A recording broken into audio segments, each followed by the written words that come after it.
Welcome back to MLB Tonight. Siera and CY with you. Bob Nightingale posting this. No settlement was reached today in the Tarek Skubal salary arbitration negotiations. The two sides could still reach an agreement before an arbitration hearing later this month. But as of now, they're scheduled for a hearing. That news so big, you just dropped your phone.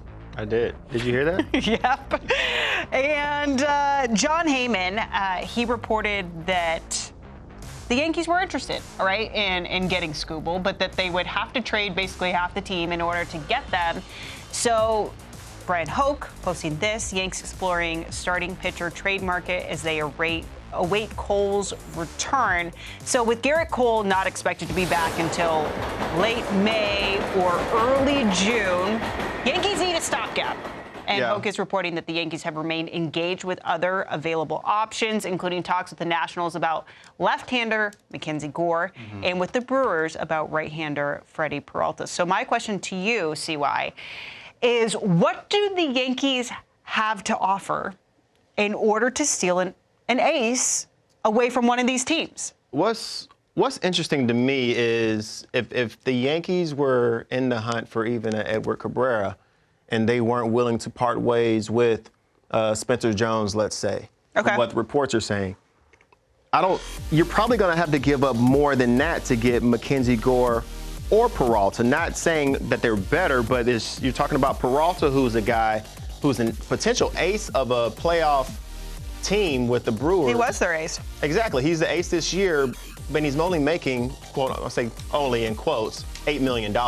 I mean, that's huge value that could go a long way, but it's going to cost you a couple of these prospects. I saw a note from Brian Cashman saying that George Lombard Jr. was untouchable, and we've heard that, before with Yankees really valuing their prospects. And I love what I've seen in George Lombard. He's a young player, good kid, but he's probably still a couple years away. A couple really good pitching prospects, and then Spencer Jones.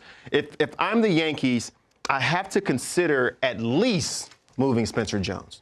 Because even the way that the team is built right now, when you think about all the left-handed bats that they have, including Trent Grisham, who's in center field, including if you even think about bringing Cody Bellinger along for the ride. Now you're bringing Spencer Jones, and then you have Wells, and it's so many left-handed bats that I'm curious to see how it plays out, even in spring training when you have Dominguez and Spencer Jones fighting for a job. At some point, you're going to have to make a move with one of those guys. And I understand how much you can love and desire your young prospects, but you got to understand that if you want to go get a Freddie Peralta or a Mackenzie Gore, that you're also competing with 28 other teams out there who have good prospect capital that they're probably willing to give up to go for it this season. So Peralta, he's on the final year of team control. Mackenzie Gore has 2 more years remaining. However, Peralta's that $8 million. It's the $8 million that makes all the difference in the world. If you're able to get an ace quality pitcher only making $8 million in today's game when aces are making $35, $40 million, yeah. For me, though, if you're the Brewers. Why?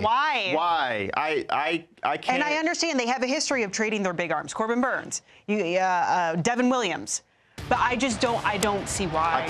I can't make it make sense, Siera. I would be able to make it make more sense if I'm the Brewers and I understand I'm not the biggest market team and my ace is due to make $25 million this year.